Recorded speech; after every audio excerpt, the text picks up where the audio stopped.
La vacunación contra la COVID-19 sigue en marcha. Están llegando millones de dosis para todo el país. Las vacunas han sido aprobadas por organismos en todo el mundo. Son eficaces y seguras. Muy pronto será tu turno. Recuerda, la vacunación es universal, gratuita y voluntaria. Te protege y protege a quienes queremos. Si quieres más información, visita mivacuna.salud.gov.mx. Cuidémonos entre todos. Vacúnate y no bajes la guardia. Secretaría de Salud.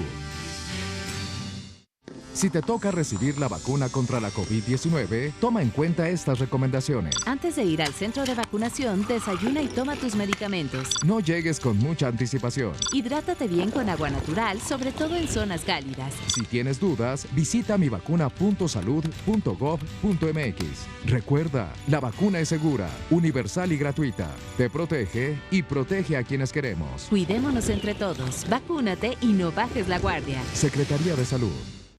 En México, la vacuna contra la COVID-19 es universal, gratuita y voluntaria. Nadie puede venderla ni pedirte dinero para algún trámite.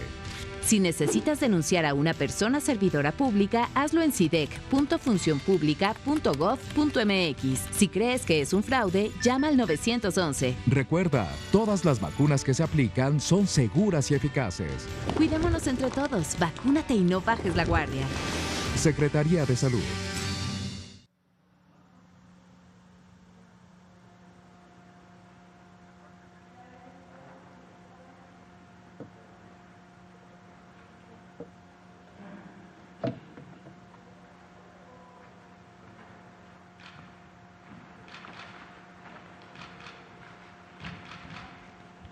Hola, muy buenas tardes. Hola, hola. Juan, Arturo, Miki, ¿cómo están? Ya, como amigos ya, ¿no? Así, de tanto vernos. Muy bien. Muy buenas tardes tengan todas las personas que nos visitan aquí en Palacio Nacional por parte de los medios de comunicación. Y también muy buenas tardes tengan todas las personas en casa. Hoy, viernes 30 de abril, Día de la Niñez, Día de la Niña, Día del Niño. Muchas felicidades a todas las niñas y niños de México y a todos los que seguimos siendo niñas y niños también. Muchas gracias, son las 19:02. Hoy tendremos una sesión muy interesante en donde contamos con la extraordinaria participación de dos personas titulares de secretarías de salud de alguna de nuestras entidades federativas. Aquí en Palacio Nacional nos acompaña mi querido amigo, el doctor Manuel Cruz Castellanos, secretario de Salud del bello estado de Chiapas. Y a distancia está mi querida amiga la doctora Leticia Delgado, secretaria de Salud del bello estado de Colima. Muchísimas gracias por acompañarnos, Manuel, Leti, muchísimas gracias. Pues vamos a empezar, tendremos la participación habitual del informe técnico diario, posteriormente seguiremos con la participación del doctor Cruz Castellanos aquí en Palacio Nacional y para cerrar la sesión, la doctora Delgado nos compartirá su presentación desde el estado de Colima. Hoy, Día del Niño, creo que es importante, es muy feliz ser niño, pero a veces no. Y particularmente la violencia contra las niñas. Es muy importante recordar que la violencia física, emocional y sexual contra las niñas es inaceptable y punto. No hay que aceptarla. Hay que denunciarla y hay que abatirla. En México, 1 de cada 10 mujeres reporta haber vivido una violencia sexual durante su infancia. En 2019 tuvimos el reporte de 10,000 nacimientos en los que las mamás eran niñas de 14 años o menos. 14 años, 14, 13, 12, 11, 10. Niñas siendo mamás. Los embarazos en menores de 15 años están asociados regularmente con actos de violencia sexual. Los hombres involucrados en estos embarazos son hombres que están en posición de confianza, son personas que cuidan a estas niñas, que tienen vínculos afectivos, que tienen responsabilidad, que tienen poder sobre estas niñas. Es muy importante cuidar a nuestras niñas. Erradiquemos el embarazo en niñas. Hoy, 30 de abril, tengamos este mensaje en mente. Erradiquemos el embarazo en las niñas.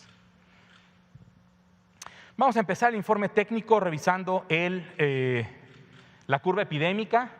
Tenemos actualmente ya casi cerrando la semana epidemiológica con un descenso del 18% de la semana 15 con respecto a la semana 14. Vimos este pico que, como lo comentamos en ocasiones anteriores, platicamos con las entidades federativas, con los equipos de salud de las entidades federativas que presentaron un incremento en el número de casos para que de forma temprana pudiéramos actuar en conjunto, sociedad y gobierno, para reducir de nuevo o para evitar que este incremento de casos en esa semana 14 fuera o significara el inicio de una tercera ola. Parece ser que el trabajo que realizamos en conjunto, sociedad y gobierno, de todas las entidades federativas, en conjunto con el gobierno federal, en conjunto con la Secretaría de Salud del gobierno federal, rinde frutos y regresamos con un menos 18 de la semana 15. Tenemos un total de casos estimados de 2.532.212 y 216.907 muy lamentables defunciones, 216.907 personas que han perdido la vida en nuestro país y que tienen un resultado positivo al virus SARS-CoV-2 o que se les asoció epidemiológicamente con la forma de una dictaminación. Actualmente, menos del 1%, alrededor del 1%, de toda la curva epidémica de toda la epidemia en nuestro país representa a la epidemia activa. Esto es, 24.739 personas se estima tienen ahorita la infección activa con los números y con el contacto que tenemos del Sistema Nacional de Vigilancia Epidemiológica. Y muy importante, 7.100.269 personas en México cuentan ahora con un esquema completo de vacunación contra el virus SARS-CoV-2. Este elemento semanal que se presenta todos los viernes es la positividad. Actualmente a nivel nacional se encuentra en el 18% y tenemos una disminución de un punto porcentual con respecto a la semana pasada. ¿Esto qué significa? Significa que la semana pasada, de todos los casos sospechosos a COVID-19, el 19% tenían un resultado positivo. El resto eran o son personas que enfermaron de algún otro virus que no fuera el virus SARS-CoV-2 y ahora es el 18%, bajó del 19% de la semana pasada al 18% de esta semana. Esto significa que tenemos un total de 6.632.938 personas que tuvieron contacto con los servicios de salud, tuvieron contacto con el Sistema Nacional de Vigilancia Epidemiológica, de los cuales 2.344.755 tienen un resultado positivo al virus SARS-CoV-2. También el elemento semanal de la letalidad, actualmente en 7%, también con un descenso de un punto porcentual con respecto a la semana inmediata anterior. La hospitalización se ha reducido un 79% desde esta fecha en la que se toca el punto máximo de la segunda ola de contagios en nuestro país. Se ha reducido un 79% y vamos a ver cómo están actualmente estos dos componentes. El primero, la hospitalización general, que se reduce un punto porcentual el reporte de la red IRAG y se ocupa ahorita a nivel nacional el 12% de las camas de atención general, de hospitalización general, personas que tienen una infección respiratoria aguda grave, pero que no requieren de cuidados críticos, lo que significa que tenemos disponibles más de 27,000 camas de las 30,799 camas totales que se tienen registradas en esta red IRAG. Ningún estado se encuentra por encima del 30% de la ocupación. Sobre las camas que atienden a personas que tienen disponibilidad de un respirador mecánico que requieren de cuidados críticos, tenemos también una disminución de un punto porcentual en la red IRAG.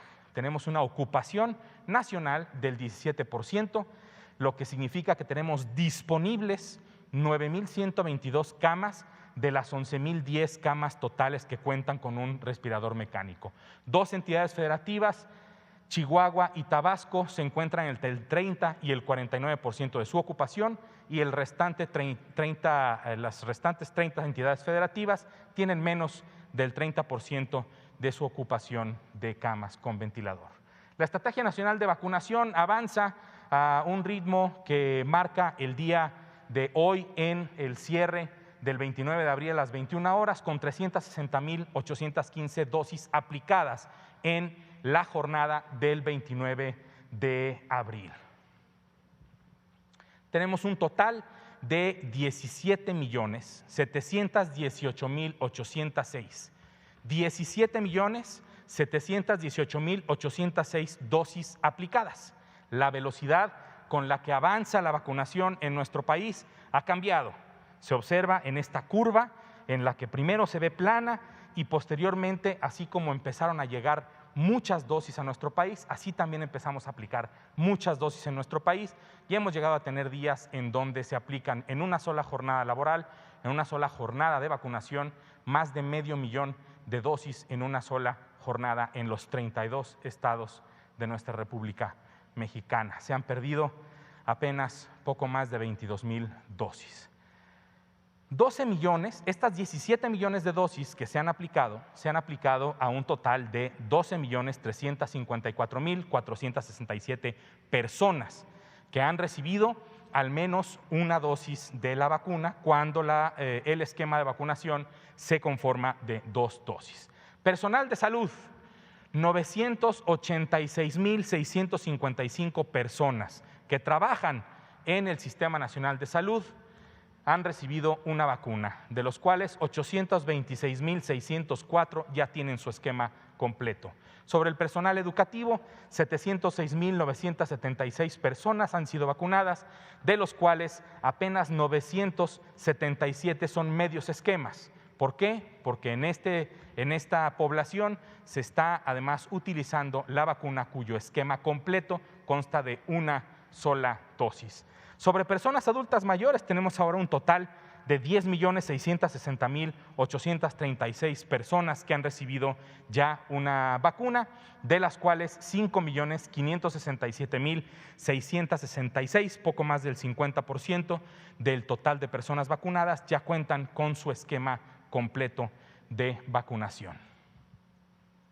La vigilancia epidemiológica de estos eventos adversos, eventos supuestamente atribuibles a la vacunación o inmunización, menos del 1%, mucho menos del 1%, el 0,1% de las dosis aplicadas han representado un ESAVI. Esto significa 17,027 personas que han reportado que después de haber recibido una vacuna tienen alguna sintomatología.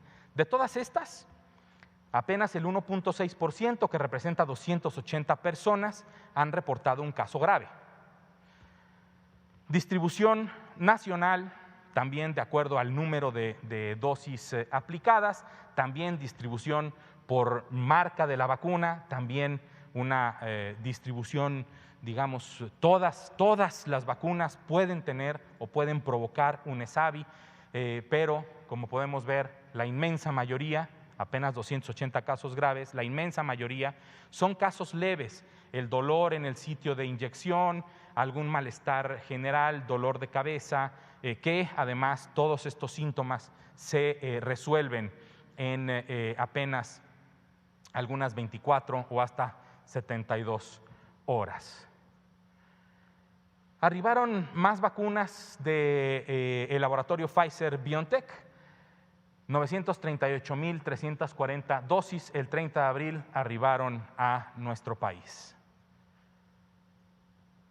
También de CanSino se liberaron 502,630 dosis durante el día de hoy, alrededor del mediodía. Pasado el mediodía se liberaron esta cantidad de dosis de Convidecia, que es el nombre comercial de la vacuna CanSino, la vacuna de CanSino.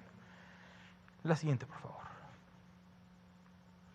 Un total de 25.424.355 dosis se han recibido en nuestro país a partir del 23 de diciembre del 2020, que se recibió el primer embarque de Pfizer-BioNTech, de las cuales hemos recibido 10.6 millones, de AstraZeneca 4.6 millones, Sinovac 5 millones, Sputnik 1.9 millones y CanSino 3.2 millones de dosis que se han recibido. El calendario de esta semana, ¿no?, que se cumple con la entrega que hizo Pfizer-BioNTech y con la liberación de estos 500,000 dosis de CanSino, fue de haber recibido o liberado 3.313.470 dosis de vacunas de las diferentes marcas que esta semana recibimos de Pfizer, CanSino y Sputnik V. A continuación vamos a ver un video sobre la recepción de vacunas en nuestro país. Adelante, por favor.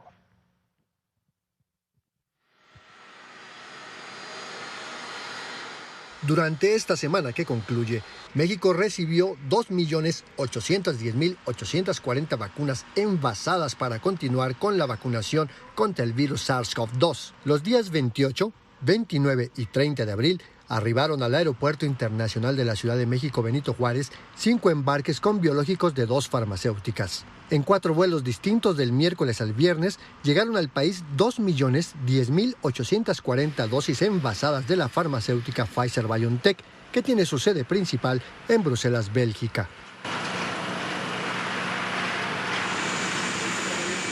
También este jueves 29 de abril llegó un embarque procedente de Moscú, Rusia, que hizo una escala en Ámsterdam, Holanda, con 800,000 vacunas envasadas de Sputnik V desarrolladas por el Centro Nacional de Investigación en Epidemiología y Microbiología Gamaleya. Desde el 23 de diciembre de 2020, México ha recibido 22.289.565 dosis envasadas de las farmacéuticas Pfizer-BioNTech, AstraZeneca, CanSino Biologics, Sinovac y del Centro Gamaleya.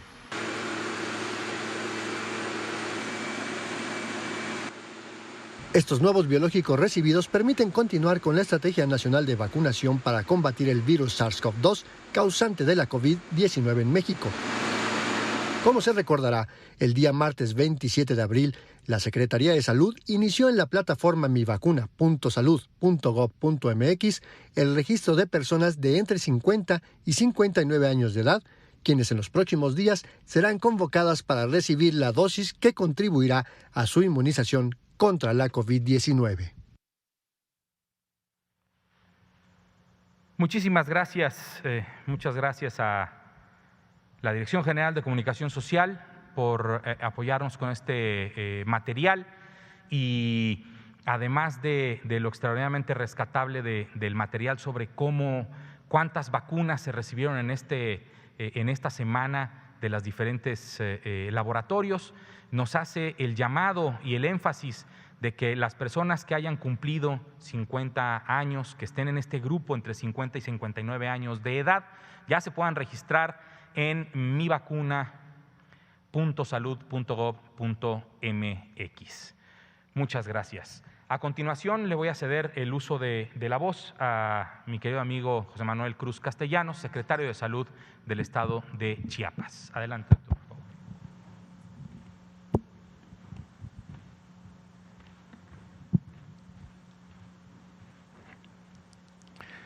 Muy buenas noches tengan todos ustedes, muchas gracias.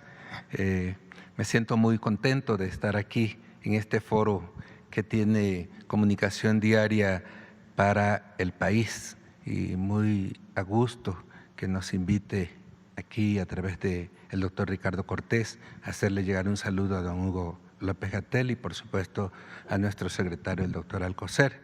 Reciban todos y cada uno de los que nos escuchan y nos ven un saludo a los chiapanecos y también del presidente del Comité de seguridad en salud en nuestro estado, el doctor Rutilio Escandón, quien es el gobernador de nuestro estado. Ese saludo va para toda la nación. Gracias a ustedes, los medios de comunicación, por seguirnos en esta transmisión que digo que es nuestra porque desde aquí emanan todas las políticas que nosotros llevamos a cabo en las distintas entidades federativas. Hoy también me da mucho gusto compartir con ustedes algunos aspectos que tienen que ver con la pandemia en nuestro bello estado, en Chiapas. Chiapas, justamente un lugar que como entidad federativa se localiza en la región sur-sureste de nuestro país y que por supuesto es multiétnico, multicultural, tiene una territorialidad de las más altas, creo que de las mayores entre las entidades federativas, entre las 32, y eso nos hace de alguna manera que las condicionantes de salud tengan mucho que ver con el estado y el bienestar de los chiapanecos. Sin embargo, toda una fuerza solidaria, conjunta para poder enfrentar los embates de esta pandemia que ha colocado al mundo en una situación muy vulnerable. Yo quisiera comentarles que quisiera compartir esta experiencia desde antes de que llegara a establecerse la pandemia como tal, siguiendo los lineamientos de la Organización Panamericana de la Salud, los lineamientos que emanan de la Federación. Nos dimos a la tarea de formar el Comité de Seguridad en Salud, presidida justamente por nuestro gobernador, quien ha tomado la batuta hasta el día de hoy de la pandemia. Y por supuesto, con todo el sector salud y todas más de 84 instituciones que en conjunto sesionamos, al igual que se hace aquí, todos los días en nuestro estado. Y bajamos todas estas tomas de decisiones a través de los consejos regionales de salud, 10 en el estado, porque es un estado muy amplio y entonces tenemos que estar enlazados y sesionando permanentemente para mantenernos todos los chiapanecos en una comunicación justamente aleatoria que nos ayude a poder retroalimentarnos y a tomar decisiones, y creo que mucho de eso tiene que ver el éxito de nuestro control de la pandemia. En la que sigue, yo puedo darme cuenta o darles cuenta que para poder tener el control de esta pandemia nos apegamos a lo que hemos luchado todos los sanitaristas por llevar a cabo todo lo que es el control de la historia natural de la enfermedad. Para las infectocontagiosas, las prevenibles, ahora para el COVID, nos apegamos a este esquema, donde los escalones que componen este esquema tienen que ver con la promoción a la salud, la protección específica que por lo regular se da a través de una vacuna. Para el caso del COVID no teníamos una vacuna, y por supuesto diagnóstico y tratamiento oportuno, que tampoco teníamos un tratamiento, ¿verdad? La limitación del daño y en su punto final de toda la historia natural del COVID, la rehabilitación. Para poder llevar a cabo y enfrascar en ese método epidemiológico y de control de la historia natural de la enfermedad del coronavirus, nosotros diseñamos 7 estrategias que se han diseñado desde que se hizo el programa de enfrentar esta pandemia hasta el día de hoy, evaluándose constantemente. Tiene que ver con la sana distancia, quédate en casa. Esos 12 elementos y los filtros sanitarios nos sirvieron de protección específica mientras llegó la vacuna.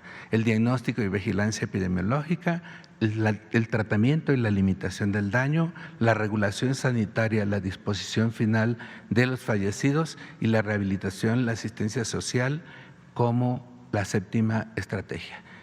Trataré de poder dar un esquema rápido de cada una de estas estrategias y ahí, al concluir la última, estaremos viendo cómo se ha ido recorriendo el control y atando los cabos de la pandemia en Chiapas. En la que sigue, yo quisiera comentarles que en los temas de sana distancia y quédate en casa y filtro sanitario, estas 3 estrategias nos sirvieron para la historia natural del COVID y su estudio, y para controlar, pues detonar toda una serie de medios masivos de comunicación, donde ustedes, los medios de comunicación, han jugado un papel muy importante, no se diga las redes sociales, pero se desplegaron espectaculares, brigadeo casa por casa, participación de comités de salud, se formó la red de municipios por la salud, que por cierto ahí estuvo nuestro amigo el doctor Gatell tomando la protesta para que pudiéramos enlazarnos todos y poder llevar casa por casa la información. Y ahí podemos ver así como un libro que se dio para las 16 a 19 lenguas de diferentes tipos que no son exactamente español, sino son lenguas de origen de habla materna, ¿no? Entonces, estas 3 herramientas fueron muy importantes, pero les explico. La sana distancia del quédate en casa se promocionó hasta que se pudo incluir como una verdadera fuente de confinamiento al principio de la pandemia y evitar la transmisión. Y los filtros sanitarios, establecimos filtros sanitarios que justamente fueran haciendo un bloqueo epidemiológico alrededor de toda nuestra territorialidad, y por eso establecimos filtros carreteros. Después los filtros aéreos a través de los 3 aeropuertos, el principal, el Ángel Albino Corzo, cuenta con un filtro sanitario de primera, los filtros fronterizos, los municipales, los domiciliarios, y ahora estamos llevando a cabo toda la operatividad de los filtros escolares para el nuevo regreso a clases y hacia la nueva normalidad. En la que sigue explico las otras 4 esquemas de la historia natural por la que hemos transitado. El diagnóstico y vigilancia epidemiológica. Brigada casa por casa, líneas telefónicas y sesiones diarias para analizar la cadena de transmisión de cada uno de los pacientes que se contagiaron, ver sus contactos intra y extradomiciliarios, hacer la investigación epidemiológica, que considero yo que este sistema de vigilancia epidemiológica ha sido la parte más fuerte que hemos tenido en todo México para poder llevar a cabo el control de los casos. Y a través de esas cadenas que ven ahí, que representan el contacto con un paciente positivo, cortar la transmisión. Y por supuesto, en la otra parte de tratamiento y limitación del daño, pues hay una estrategia muy importante en Chiapas que no se hizo común en todas las entidades. Antes de que empezáramos a tener complicaciones y el pico máximo que se logró en Chiapas, que fue en los meses de mayo y junio, nosotros empezamos a colocar y a construir las clínicas y a reconvertir las clínicas COVID. Clínicas exclusivamente de atención respiratoria y específicamente para COVID. ¿Cuál era el objetivo de estas clínicas? No llevar pacientes con COVID a nuestra red hospitalaria, para que así pudiéramos evitar un contagio intrahospitalario, y colocamos 16 clínicas COVID. Por cierto, siendo un día tan especial, el Día del Niño, también en Chiapas existe una clínica COVID para los niños que tanto la merecen y que tenemos la suerte de que no fueron tan vulnerados en esta pandemia. La regulación sanitaria y la disposición final de los fallecidos. Nosotros en todo momento en los establecimientos aplicamos la regulación de las medidas sanitarias, incluso sancionando a quien no pudiera estar cumpliendo con estas medidas de la sana distancia, de la protección, de la atención y lo que marca el semáforo epidemiológico. Y por supuesto, el destino final de los fallecidos siempre fue acompañado por el personal de salud y de todas las instituciones para poderle dar un destino adecuado con toda la capacitación.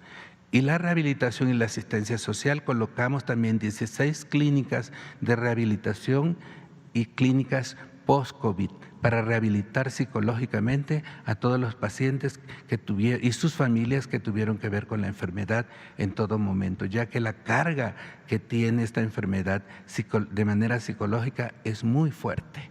Entonces se abrió también una regionalización de clínicas para la atención de familias y enfermos de COVID después de haberse recuperado tanto ambulatoria como hospitalariamente. En la que sigue, yo quisiera compartir con ustedes la experiencia y el manejo de la vacunación que ha pasado en Chiapas. En verdad que ha sido lo que nosotros hemos llamado en Chiapas la fiesta de la vacunación. ¿Por qué la hemos llamado así? Porque realmente refleja en los rostros de todos los chiapanecos cuando llega una vacuna, aplauden cuando baja el avión con todas esas dosis, con esa esperanza de vida que durante un año estuvimos todos prestos a que llegara la protección específica para este padecimiento. Y por eso nosotros tenemos ya los 125 municipios en una estrategia que, como se puede ver ahí en ese mapa que representa el estado, la parte verde, fuimos haciendo incluso una estrategia de vacunación que nos permitiera ir haciendo un cerco epidemiológico con este biológico, y luego nos metimos a las ciudades que están demoradas ahí, las mayormente pobladas, donde se dieron la mayor parte de los casos, de las defunciones, y en café todos los municipios, los 125 municipios, Hemos cerrado al día de hoy la vacunación del adulto mayor. Y el otro sector muy importante, nosotros, los servidores de salud, tanto la primera línea, la segunda y ya todos, entre todos ya llevamos un 96% de cobertura y esta semana que entra habremos de completar ya la vacunación en todo el sector salud. Y no se diga el sector educativo. También en Chiapas, donde tenemos casi 120,000 integrantes del sector educativo, logramos ya tener por arriba del 92% de esta cobertura. Y hay un par de grupos especiales, les diría yo, ¿verdad?, específicamente que se trata en Chiapas. Y son la zona indígena, nuestros hermanos de lengua, que hablan lengua materna, con quienes tuvimos que comunicarnos y buscar estrategias muy específicas para explicarles en qué consistía la prevención, la enfermedad, el tratamiento y por supuesto ahora la aceptación de la vacuna, la cual ha sido impresionante la respuesta que hemos tenido en ellos. Pero de manera muy especial hemos focalizado estos grupos de población para poder avanzar de una manera unánime y lograr la inmunidad que todos queremos que pase en nuestro país y por supuesto en nuestro querido Chiapas.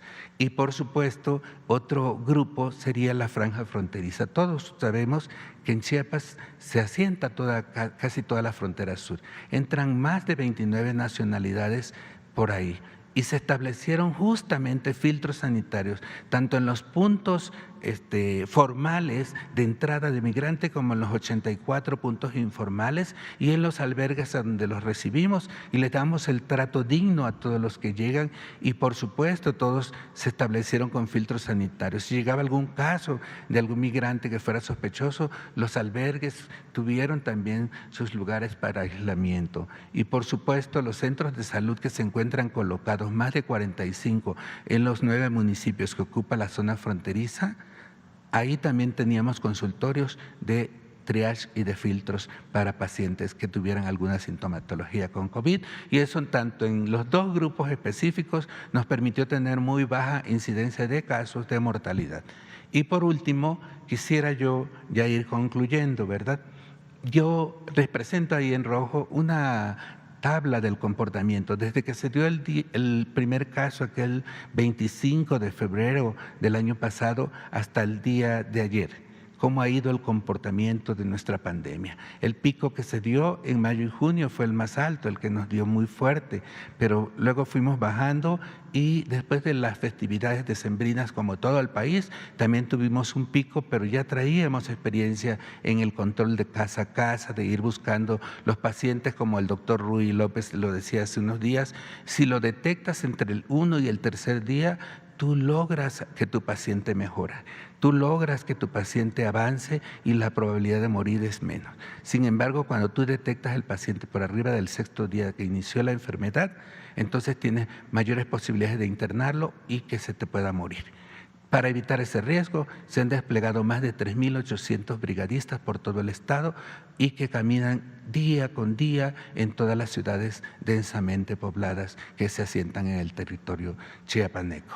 Y yo quisiera nada más concluir. Si ese semáforo de riesgo epidemiológico lo hemos mantenido, no ha sido producto de la casualidad, ha sido producto de la aplicación solidaria de los chiapanecos, ha sido producto de quien encabeza este Comité de Seguridad en Salud, el señor gobernador, que todos los días se comunica con el pueblo chiapaneco para decirle: cuídense, ya vienen las vacunas, cuídense, porten el cubreboca. Él es nuestro mejor promotor y es la máxima autoridad de Chiapas y eso nos da muchísimo gusto y nos hemos mantenido y hemos salvado la cosecha del café, la cosecha del mango y por supuesto hemos reactivado mucho de la economía del turismo, todo lo que compone esa multiculturalidad, multietnicidad de nuestro estado. Ya voy a concluir con algunas puntualizaciones. El abordaje de la pandemia debe ser con acciones integrales, donde el primer nivel de atención sea siempre el más fortalecido para poder detectar a tiempo nuestro paciente y salvarlo, donde tenemos que aplicar las vacunas, donde tenemos que hacer toda la acción y contener el 85% de la fuerza de esta enfermedad. La capacitación para la acción. todo un esquema de capacitación desde la población, nuestros colaboradores, los clínicos, los de casa a casa, todos hemos sido capacitados sobre los lineamientos que emanan de la Federación. Y por supuesto, una comunicación efectiva, clara, que permita el objetivo de una interlocución. Si no hablamos y no decimos cómo es el comportamiento de la enfermedad, no lográramos respuesta de la población. La coordinación interinstitucional. En Chiapas decimos, nunca más a la fragmentación de los servicios. No hay ISSSTE, somos chiapanecos todos prestamos servicios de salud y protegemos a la población. Y el capital humano, y desde aquí mando un fuerte abrazo a todo el Consejo que justamente en este momento debe estar sesionando, porque el capital humano a través de este Consejo con el que contamos para enfrentar la pandemia ha sido sin duda lo mejor. Así tengas todos los recursos materiales financieros, si el capital humano no aportara la calidad y la calidez que con lo que le han hecho los chiapanecos, seguramente no estuviéramos en los datos que les vengo a presentar este día. Y por supuesto, lo que todos los sanitaristas de este país y de cualquier país hemos deseado siempre, la voluntad política, porque sin ella no podríamos transcurrir, no nomás para esta pandemia, para cualquier proyecto de salud, y nosotros la tenemos, la gozamos en este país con la presencia de nuestro presidente de la República, y en el caso especial de Chiapas se disfruta en el sector salud cuando al frente va la voluntad política de quien encabeza la autoridad de los chiapanecos, que es el doctor Rutilio Escandón, a quien me refería justamente. Y bueno, con eso concluiría, los invitaría a ver un video, ¿verdad?, de menos de 2 minutos para poder mostrar la evidencia de todo lo que aquí les traje a compartir y que llena todo mi corazón. Muchas gracias.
Secretaría de Salud, Chiapas.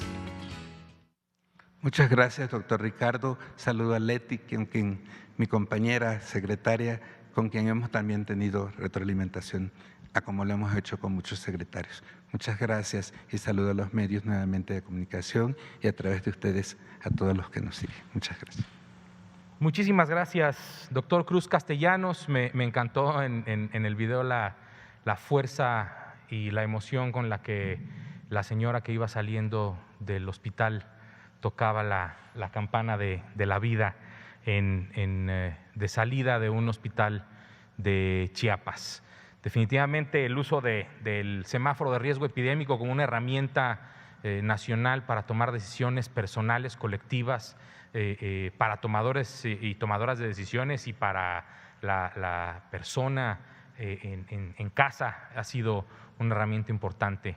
Muchísimas gracias, doctor. A continuación, le cedo el uso de la voz a mi querida amiga Leticia Delgado, secretaria de Salud del bello estado de Colima. Querida Leti, muchísimas gracias por acompañarnos. Hola Ricardo, buenas noches, me da mucho gusto saludarlos. Muchas gracias por la invitación. A nombre de nuestro gobernador del estado, el licenciado José Ignacio Peralta Sánchez, agradecemos esta invitación y la oportunidad de compartir con todas y todos ustedes la experiencia que hemos vivido en el estado para abordar este tema de la pandemia. Les quiero compartir esta presentación en donde al inicio de que se da a conocer la presencia de este nuevo coronavirus en el mundo, nuestro gobernador toma el liderazgo del manejo y del abordaje de la pandemia, en donde da la instrucción para que el Comité Estatal de Seguridad en Salud quede de manera permanente en sesión. De ahí se da a conocer la información que se tiene a todos aquellos actores, a todas las instancias, a todas las instituciones, tanto del sector público como privado. Se comienzan con reuniones con el sector empresarial. De igual manera se nutre la red de municipios por la salud, en la cual se aborda de igual manera el tema de este nuevo coronavirus, en donde se brinda la información de lo que se conocía en ese momento, así como también las capacitaciones a todos mis compañeros de salud para ver de qué se trataba, qué era y cómo estaba afectando este virus en el mundo. De igual manera, se instala el Comando Operativo COVID, el cual es un grupo colegiado en donde están todas las instituciones del sector salud, IMSS, ISSSTE, CEMAR, SEDENA, de igual manera Cruz Roja, Protección Civil, Universidad de Colima, colegios privados, el Colegio de Médicos. De igual manera están matemáticos, científicos, investigadores. Nos acompaña un doctor de Tennessee que es especialista en salud pública y de igual manera nos comparten toda la información en la que son expertise. Y de ahí surgen todas las estrategias y las acciones en base a un sustento científico y de acuerdo a las experiencias y comportamientos que nos fue dando la pandemia y que se sigue dando en la actualidad, de las cuales dichas acciones son presentadas posteriormente al Comité Estatal de Seguridad en Salud para su aprobación o descarte en las diferentes tomas de decisiones que se han llevado a cabo en el Estado. Posteriormente, cuando se da a conocer ya esta pandemia, el gobernador del Estado instruye para que se instalen filtros sanitarios en todos los ingresos del Estado, ya sea vía terrestre, marítima, carretera, en donde participa un gran grupo de compañeros, tanto de salud, de protección civil, seguridad pública, la Guardia Nacional, SEDENA, en donde esto al cierre de las actividades no esenciales y de las esenciales, no esenciales, se permitía el acceso al Estado únicamente a aquellas personas que vivieran en el mismo o que vinieran a una actividad esencial. Se les aplicaba el cuestionario en su momento de todo lo relativo a la pandemia, la toma de temperatura, y gracias a esos filtros sanitarios, en los cuales fueron revisados más de 3 millones de personas, pudimos evitar que ingresara este virus al Estado en ese momento. Tuvimos 2 meses para que se diera la segunda fase.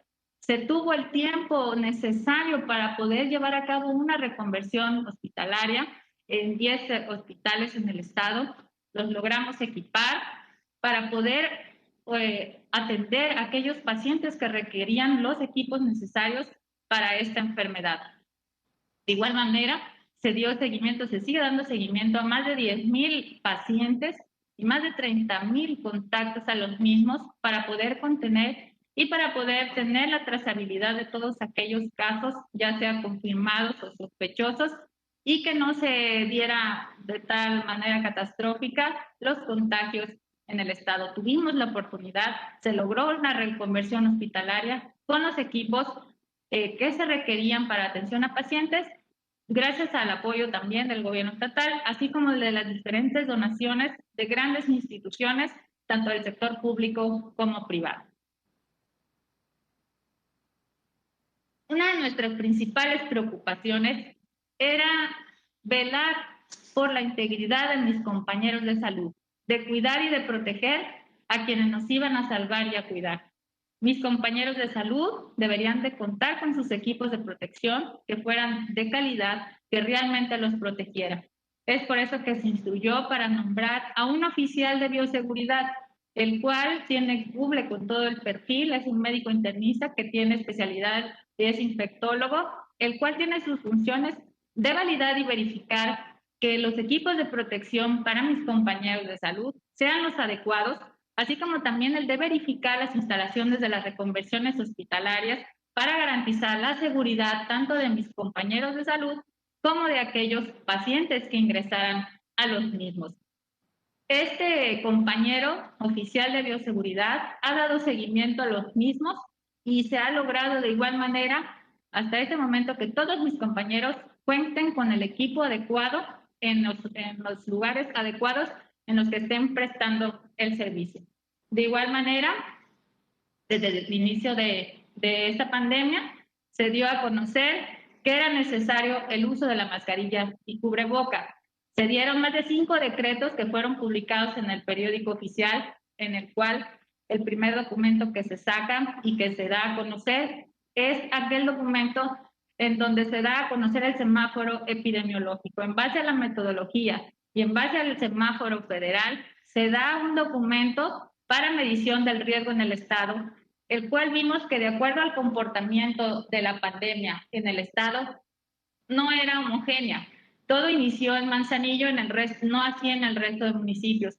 Es por ello que se llevó y se dio un documento para medir el riesgo de manera jurisdiccional, ya que el estado con sus 10 municipios lo permitía de que fuera de esta manera. Entonces se da a conocer este semáforo epidemiológico jurisdiccional. De igual manera se dan a conocer posteriormente diferentes acciones y medidas de acuerdo al semáforo de riesgo, en donde se iba notificando y abonando qué actividades se podían llevar a cabo, con qué porcentajes de aforo, de igual manera con horarios, en donde también se establece la creación de un grupo técnico para supervisar todos los protocolos sanitarios que debieran de tener todas las instancias, todos los establecimientos. Dichos protocolos tenían que ser registrados en una plataforma que fue elaborada por el área de COEPRIS, ya que son los encargados de supervisar dichos protocolos en conjunto con Protección Civil, con Seguridad Pública, así también con la colaboración de todos los municipios. Se llevaron a cabo de igual manera diferentes campañas de comunicación. El uso de cubrebocas, el cual el señor gobernador tuvo a bien enviar una iniciativa de ley al Congreso del Estado, la cual se dio y se aprobó para que fuera obligatoria en el territorio estatal mientras dure la pandemia. De igual manera fue el quédate en casa, la sana distancia, pero hay una campaña que fue muy significativa para nosotros, porque todos sabemos que este SARS-CoV-2 es muy contagioso. ¿Y cómo se contagia? Es cuando expelemos gotículas de saliva, las cuales pueden estar contaminadas y que te puedes contagiar cuando te tocas los ojos, nariz y boca. ¿Cuáles serán las medidas? Deberías de mantener una distancia, lavarte tus manos con jabón, todas esas acciones para que fuera de una manera práctica, para que quedara un impacto en la población, porque estas medidas de seguridad en salud definitivamente tienen que ser permanentes. Y buscamos una manera didáctica y práctica para que a la gente se le quedaran estas acciones. A través del oficial de igual manera de bioseguridad y con todo el sustento científico, fue creado y diseñado el ABCDE contra el COVID-19 para que fuera una manera práctica y pegajosa para la población. A el A, que significa aseo de manos, que es el lavado de manos con agua y jabón. La B, que significa barrera, que es el uso de la mascarilla o cubrebocas, pero el uso correcto de la misma. La C es el cuidado de tu salud, desinfectando todos los objetos. La D de distancia de al menos de 2 metros. Y la E de espacios ventilados. Está científicamente comprobado que cuando se llevan a cabo estas 5 acciones, el riesgo de contagio disminuye en gran manera. Esta estrategia la iniciamos en diciembre porque evidentemente se venía una gran movilidad, un gran contacto social, la cual temíamos que se diera un brote y queríamos que esto impactara en la población. También por ello pensamos, ¿quiénes nos educan también a nosotros y quiénes pueden generar una gran influencia en nosotros? Los niños. Es por ello que también, gracias a la colaboración de la Secretaría de Educación, se firmó un convenio de colaboración para que esta estrategia del ABCD contra COVID-19 se difundiera a través de todas las plataformas educativas, desde el nivel preescolar hasta el nivel medio superior.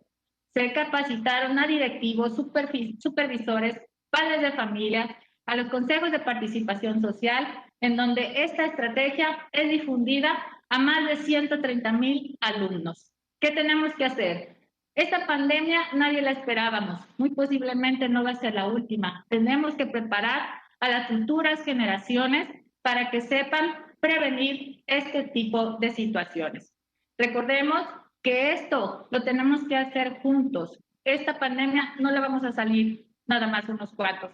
Tenemos que trabajar todos en conjunto y en equipo, y así es como se ha hecho aquí en el estado. En la siguiente gráfica podemos observar el comportamiento de la pandemia. Esto podemos observar los 3 picos que fueron posteriores a festividades, como el Día de la Madre, como el Día del Grito, como es en diciembre. Actualmente estamos en una zona estable, con una tendencia a la baja, pero todas estas acciones están muy marcadas, en donde entramos en la fase 3, cuando estuvimos en nuestro máximo pico, que fue entre el mes de julio y agosto, septiembre, pero también estuvimos en una situación crítica en el mes de febrero. Gracias a todas las acciones que se han llevado a cabo, se ha logrado contener, y nuestro principal objetivo, no saturar los servicios hospitalarios, pero aún así esto no termina. Hay que seguir aplicando el ABCD contra el COVID-19. Colima es una de las 3 entidades con menor incidencia de casos y de igual manera de defunciones.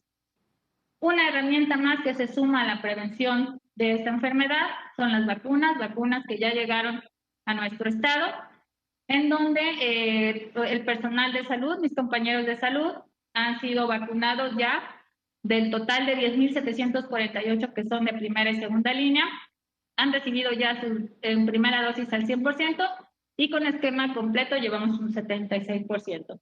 Y en el caso de los adultos de 60 años y más, llevamos con esquema completo un 27% hasta el día miércoles. Seguimos avanzando con la estrategia y esperemos que pronto se dé continuidad y lleguen pronto las vacunas a nuestro estado para seguir avanzando a una zona de mayor seguridad. Estas son algunas de las acciones principales que se han llevado a cabo en el estado. Quiero aprovechar para agradecer y reconocer a todos mis compañeros de salud porque han hecho posible lo imposible. Muchas gracias, compañeros. Gracias por toda la labor que hacen. Y mis compañeros de Colima saben que yo soy su fan número 1. Muchas gracias, Ricardo, por la invitación. Y les dejamos aquí algunos de los videos que hemos promocionado en el estado para velar y cuidar de la salud de todos los colimenses. Recuerden que todos somos promotores de salud y recuerden que siempre hay que velar por la salud propia, porque solamente así podemos cuidar de los demás. Muchas gracias, Ricardo. Cuídate, cuídanos.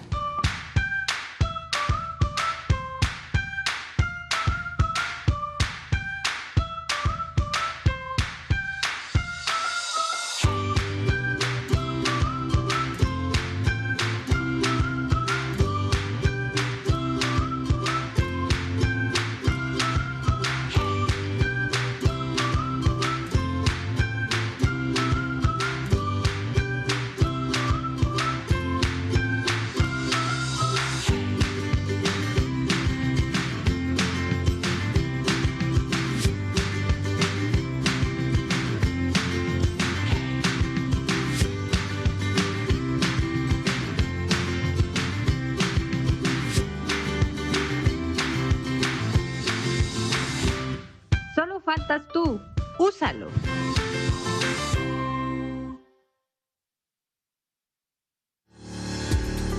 La lucha contra COVID-19 no ha terminado. Si tienes que salir de casa, hazlo utilizando el ABCDE por tu salud. A. Aseo de manos frecuentes. B. Barreras como el uso correcto de cubrebocas. C. Cuidado de tu salud con espacios desinfectados. D. Distancia. Guárdala. Y E. Espacios ventilados. Cuídate. Cuídanos. Gobierno del Estado de Colima. Difusión de campaña exceptuada Acuerdo INE CG 109-2021. Muchísimas gracias, querida Leti, por esta extraordinaria intervención. Vamos a dejar los últimos minutos para que, por favor, compañeros de la prensa puedan hacer alguna pregunta a nuestros invitados. Juan, Arturo y Miguel, para cerrar. Rápidamente, dos preguntas. Primera, aprovechando que es el día del 30 de abril, Día del Niño, quisiera preguntar cuántos niños desafortunadamente han fallecido por COVID. Y la segunda, ¿cuál ha sido el reto más grande, en el caso de Chiapas, cuál fue el reto más grande de trabajar con lo que es la cuestión de los migrantes? Eso sería a grandes rasgos. Y una tercera rápida, ¿habrá conferencia mañana? Gracias. ¿Habrá qué, perdón? Conferencia de COVID. Okay. Doctor Cruz Castellanos, primero, por favor, sobre la interacción con las personas en situación de migración. Sí, por supuesto, el tema de migración para Chiapas es una de las cosas más importantes, uno de los retos más importantes, pero hemos cumplido justamente lo que nuestro presidente ha dado a conocer en un lineamiento específico para el tratamiento humanizado como debe ser al migrante. Igual nuestro gobernador se ha establecido con toda la fuerza que representan las autoridades federales, estatales, municipales, todas, para poder dar el trato digno al migrante y poder tener los lugares específicos para tratarlos de manera humanitaria y como son seres humanos. No vemos una barrera entre chiapanecos, entre ningún connacional que llega. Todo va bajo la ley y, por supuesto, con un alto sentido de responsabilidad, sabiendo que estamos con seres humanos y no con personas diferentes. Ese es como hemos establecido nuestro reto. Para el tema COVID, pues ni se diga. Yo creo que algunas veces hubo los acuerdos entre países muy importantes para establecer los filtros, para poder proteger la vida de quienes pasaron un tiempo que se mantuvieron las fronteras cerradas, pero en todo momento que un migrante ingresa a nuestro territorio siempre será tratado de forma humanizada. Muchísimas gracias, doctor. Juan, yo creo que lo más importante y sobre todo hoy, 30 de abril, Día de la Niñez en nuestro país, sería recordar que afortunadamente la enfermedad no ha afectado tanto a personas menores de edad, ¿no? A niñas y niños. Sí, desafortunadamente ha habido alrededor de 600 defunciones registradas durante toda la epidemia, registradas en niñas y niños, muy, muy lamentables todas. Perder a un hijo debe ser lo peor que le puede pasar a un padre, a una madre. Regularmente tenemos la concepción de la vida y el seguimiento, ¿no? Papás mueren antes que hijos y esto es terrible. Pero lo mejor es que no ha afectado a nivel mundial a la niñez. Mañana tengo entendido que sí continúa la conferencia de prensa habitualmente. Muchas gracias, Juan. Arturo. Gracias, buenas noches. Arturo Contreras, de Pie de Página. Un par de preguntas para los titulares de salud que nos acompañan ahora, ¿no? Para el titular de la Secretaría de Salud de Chiapas. Un poco la duda de cómo se ha llevado la vacunación en los municipios en donde abiertamente la población de los municipios dijeron que no querían la vacunación. Hasta hace unas semanas aquí nos habían informado que habían habido 15 municipios más o menos en Chiapas y algunos en Oaxaca que no habían aceptado la vacunación. Entonces, me queda entendido, según reportes que tenemos desde el Estado, que hay otros municipios donde tampoco se ha aceptado, un poco por desinformación, algunos otros por desconfianza hacia las instituciones de salud. Entonces, saber cómo se ha hecho esto y un poco también sobre el rastreo de casos en territorios indígenas y en zonas alejadas, en zonas remotas, ¿no? Sabemos que gran parte de Chiapas tiene este tipo de zonas. Entonces, según las cifras que nos ponían, ustedes tenían 217 personas indígenas confirmadas con COVID hasta la fecha de hoy. Esto en una población de 1 millón de personas, más o menos, de la población de Chiapas, y de 11,000 casos positivos. O sea, que de 11,000 casos positivos, solo 217 sean indígenas, suena un poco dispar para una población que tiene un cuarto de las personas con eso. Y para la secretaria en Colima, una duda sobre las medidas que tomaron para la promoción del uso de cubrebocas. Decían que el Congreso aprobó una ley para hacerlo obligatorio. Saber si esto corresponde a algún tipo de sanción monetaria o de algún tipo, y si esto no ha causado esfuerzos policiales demasiado fuertes, ¿no? En Jalisco vimos algún caso, incluso en Francia pasa, ¿no? En París pasó. Entonces, si la obligatoriedad del uso de cubrebocas no provocó violencia de parte de las autoridades hacia la población. Nada más. Muchas gracias, Arturo. Le pediría a Leti si responde primero. Tenemos ya muy poco tiempo para responder. Sí, gracias por la pregunta. No son sanciones monetarias, son sanciones de trabajo social. Y tampoco ha habido violencia. Afortunadamente, las personas han sido conscientes y no ha habido necesidad ni jamás se presentaría el abuso de autoridad para el cumplimiento de la misma. Muchísimas gracias, Leti. Para cerrar. Sí, por supuesto. Muchas gracias por tu pregunta. Efectivamente, la vacunación y la renuncia, pues en Chiapas la multietnicidad de la que hablaba representa, bueno, en Chiapas vivimos 5.7 millones de personas, pero se asientan un porcentaje, justamente ese 26%, que de alguna manera hablan lengua materna. Y, por supuesto, hay municipios que se rigen por usos y costumbres y determinan. Originalmente no tuvimos 15, tuvimos 8 que firmaron un acuerdo para no acceder a la vacuna, sus autoridades. Sin embargo, estratégicamente se han colocado los puestos donde hay libertad de tránsito y pueden venir. Nosotros, por ejemplo, el tema de San Juan Chamula, uno de los municipios que originalmente no había aceptado la vacuna, tenemos por arriba del 86% de cobertura en los adultos mayores. Los maestros se han vacunado y no se diga el personal de salud. Y de los 217 casos, o de los 270, de la cantidad que mencionamos ahí, son casos sospechosos. No olvidemos que una cuestión es el caso sospechoso y otra es el caso confirmado. Por eso se ve la cifra así como que hubiera habido muchísima fuerza en esta población. Me refiero a casos sospechosos. Muchas gracias. Muchísimas gracias, doctor Miguel. Te dejamos para mañana, son las 20:02 de este viernes 30 de abril. Agradezco personalmente la participación tanto de la doctora Leticia Delgado, secretaria de Salud de Colima, como del doctor Manuel Cruz Castellano, secretario de Salud del Estado de Chiapas. De nuevo, 30 de abril, feliz Día del Niño y de la Niña. Recuerden, erradiquemos el embarazo en las niñas y la violencia en niñas y niños. Feliz Día del Niño a mis hijos Ricardo y José Miguel, mis sobrinas y sobrinos Luis Gabriel, Patricio, Diego, Natalia y Andrea. Besos a todos. Gracias, buenas noches.